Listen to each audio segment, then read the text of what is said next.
Hello, welcome to the Hungry Bowl.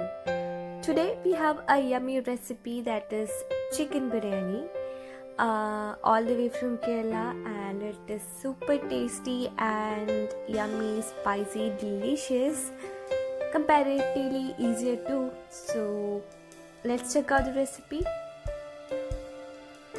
So first I'm going to make a masala for marination of the chicken. For that I've taken 2 pieces of ginger cut, around 15 cloves of garlic, a handful of curry leaves, 1 teaspoon of fennel seeds and 1 complete lemon. This is just a half, but I had added 1 more half. So that's the masala ready, and I have taken 1.5 kg of chicken and I had washed it using turmeric powder. That's optional.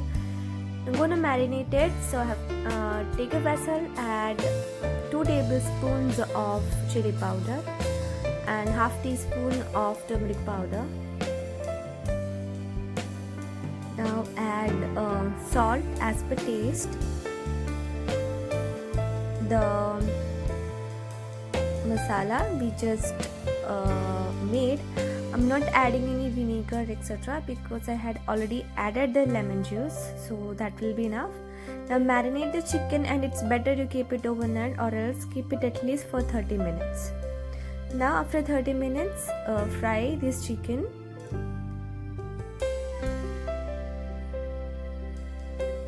Frying chicken gives a beautiful texture and crispiness. So that's it. So chicken is ready. So you can see it's completely cooked, right? So next again I'm going to grind some masala for the upcoming masala. So that is 2 complete bulbs of small garlic, around 7 numbers of chili, and around 2 inches or 3 inches of ginger. Just coarsely grind it, not completely. Had already fried some onions, cashews and raisins. Alright, now to the oil I'm adding few garam masala whole spices, that is a piece of bay leaf, few cloves, 2 to 3 cloves, cardamom etc. And then I'm adding around 1 kg of onion sliced. Alright, that is 1 kg. So that was oil which I had added initially. I'm also adding 1 tablespoon of clarified butter. It gives a beautiful flavor to the masala. So the onion is ready. Alright, so that I'm adding the coarsely ground green masala, that is the garlic, ginger and chili. So it's up to the spiciness you require, the amount of chili you have to add. Now I'm adding half teaspoon of turmeric powder, 1 tablespoon of chili powder and half teaspoon of garam masala. That's it. We are not adding any other spices or biryani masala powder etc. This will be quite enough, and that's it. We don't have to add anything extra. So just roast it until the raw smell goes. Now to the same I'm adding half kg of tomatoes sliced. So for 1 kg of onion I'm taking half kg of tomatoes.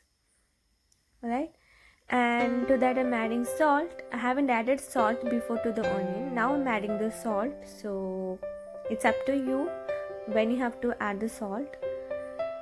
And to that I'm adding a handful of coriander leaves and handful of mint leaves. So roast it well and let the tomato get cooked completely. So masala is ready, the gravy is ready. Now I'm adding the chicken. Before that I'm adding 3 tablespoons of yogurt, that is hung yogurt. So it gives a beautiful texture, creaminess and a bit of tanginess. To that I'm adding the chicken, the fried chicken. The yogurt I took is not that tangy, or it doesn't have that sourness. So later I'm adding a bit, around 1 tablespoon of lemon juice. So if your yogurt is really tangy, you don't have to add the lemon juice at that stage. Alright, So now coat the chicken with the gravy and let it sit for 10 minutes on lowest of flame. So that's the lemon juice. Now that's right. Now I'm gonna cook the rice. So I've taken a large vessel, plenty of water, half cup of green peas, 1 small carrot, few whole spices, that is a half teaspoon of fennel seeds, half teaspoon of pepper, few sticks, 2 sticks of cinnamon, bay leaf, 3 cardamom pods, 3 cloves, and salt. Now let it boil completely. Now to that I'm adding rice, that is long grain rice, that is India-Gate rice. I had soaked it in water for half an hour, washed and soaked it in water for half an hour. So now I'm going to cook it. So let it get cooked until 80%. I don't want to get it cooked completely because we are going to keep it for dum. So now drain it off. You can see the water is in excess. We are not, that's it. So now I'm adding few drops of vanilla essence and few around a pinch of garam masala powder to the fried onions, cashews, and raisin, just for the flavor, and mix it. So now I'm gonna layer it. So I had first layered a small layer of rice, and on the top I had put some fried onions, etc., and the green leaves, coriander, and mint. Onto that I've added milk, in which I had added yellow color, or you can go for saffron as well. So on the top I'm adding or layering it with the masala, the gravy. So usually, like most of the people first layer with the gravy and then on the top they go for the rice. So I think for me this one is a bit better, because even though if you keep it for longer time, it won't get stuck, the masala won't get stuck on the bottom. So just for the safety side, right? So onto that I'm adding the leftover rice. You can see the rice is not completely cooked, that's how it should be. So layer it well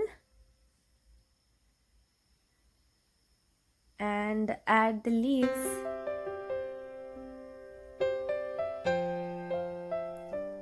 and the fried onions, cashews, and raisins. So these are already flavored with vanilla essence, so that gives a beautiful flavor. And this is the result oil that I got from the masala, the gravy we made before of the chicken. So close it and let it sit for 15 minutes at least, so on lowest of flame. So now you can see it's better to keep it for 20-25 minutes. So you can see the rice is completely cooked and the smell of masala is overwhelming, and you can see it. Alright, so now I'm going to serve it.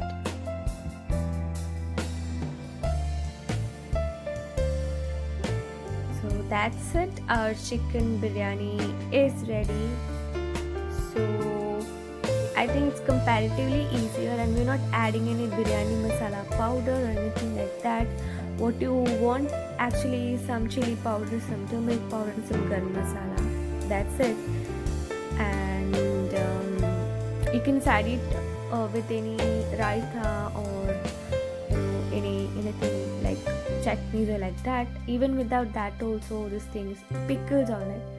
Even without that, it is really tasty. So hope you liked it. Do try and let me know.